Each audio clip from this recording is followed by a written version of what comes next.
बालोतरा बालोतरा शहर लूणी नदी रे किनारे बसियोड़ो घणो पुराणो शहर है। इन शहर रो इतिहास बड़ो रोचक है।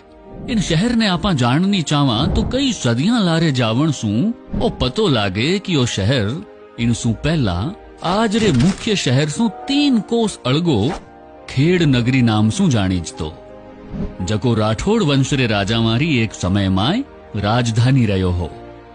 अठेरी झील पचपदरा नाम सू जाणीजे। मारे बालोतरा रे कण कण रे माय भक्ति रड़ियोड़ी है। अठे खलक मुलक सू घणा ही लोग दर्शन खातिर आवे और आपरी मनोकामनावा पूरी पावे। अठे भगवान रणछोड़ जीरो सबसू पुराणो और पहलो मंदिर है। जसोल धाम, आसोतरा धाम जठे ब्रह्मा जीरो तीजो सबसू बड़ो मंदिर है। जैन कलारी बानगी नाकोड़ा धाम और खेतेश्वर धाम घणो फेमस है सा। अटेरा मिनक जीवण में भी घणा आगता पड़े। बालोतरा शहर माई पुखजीरी कचोरी घड़ी स्वादिष्ट है।